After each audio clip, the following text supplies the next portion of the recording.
Facebook was hacked. Yesterday, I tried to log into Facebook. My life was ruined, okay? Because I couldn't use Facebook or Instagram, and it was insane because I use the internet all the time, and I didn't know what the fuck to do. So, today, we're going to talk about it. So, yesterday on Twitter, I was forced to go to Twitter, a.k.a. X, because, those apps were down. I'm like, what the hell's going on? Am I going crazy? Did I get hacked or something? Nope. I went to Twitter, and Facebook and Instagram were down, and I was like, damn, okay, at least I'm not the only one. And I kept running into this error. I was trying to do some things on Facebook and Instagram, trying to live my normal life, and this happened. It was horrible. Okay, so something similar. Stay with me now. Something similar just happened actually recently.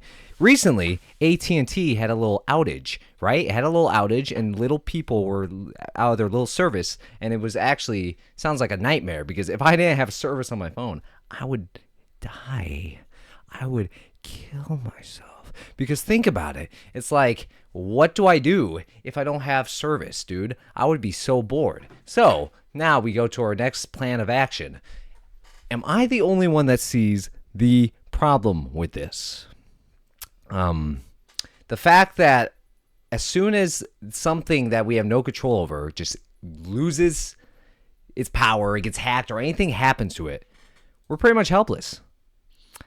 The power of these apps are immense. It can be taken away at any moment. And that's what I really thought about from these past two occurrences that happened recently. Technology makes us feel like this. You see? We're all happy. We're all together. We're all nice and bundled up. You know, we all feel safe.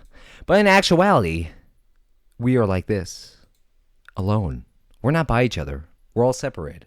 When you're texting your homie right now, or your mom or something, whoever you text, they're not in the room with you. They're gone. Okay? And what if an outage goes out? No connection. Gone. You guys are not close. You have nothing next to each other. And then what do you do? So, that really makes you have to use your brain. And it really reminds me of a time that happened in October 2023.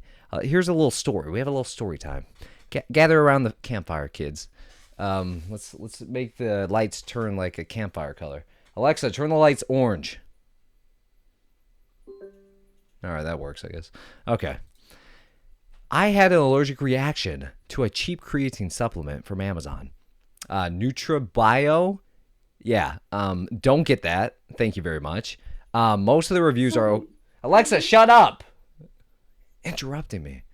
Okay, most of the reviews are good, but some of them got like lead poisoning. I didn't get lead poisoning, but I would recommend not getting this brand. So that's what happened to me. I got an allergic reaction to this powder, and I developed a condition called laryngeal reflux, or however the hell you say that. LPR for short. So pretty much what happened is the stomach acid went up here. Okay, so that's called, what's it called? Esophagitis, right? But if it goes up here, it's this new thing called LPR. And which pretty much what happened is it burned the inside of my throat and inflamed the inside of my throat.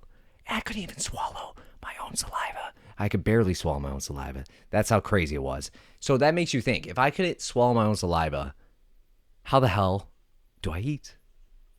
Exactly. That's what happened. I couldn't eat.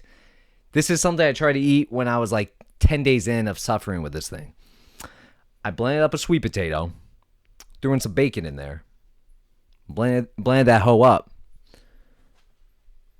And I couldn't even drink one sip of it without choking.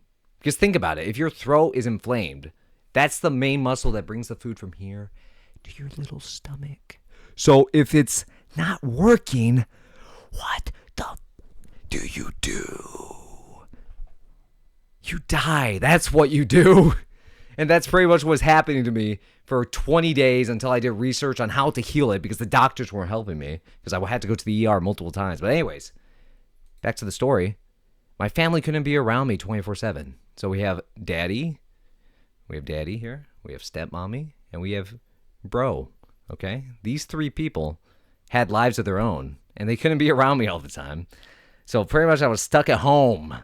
suffering, choking on my own saliva. And whenever they left, I kind of didn't even want to eat at all because I didn't want to risk anything because I literally was suffering for swallowing my own saliva. So if I try and eat some food, what do you think's going to happen? It actually felt like very weird and it felt very uncomfortable. And that's what happened. So guess what I had to do? I had to talk to people. I had to go around in my neighborhood and actually talk to my neighbors.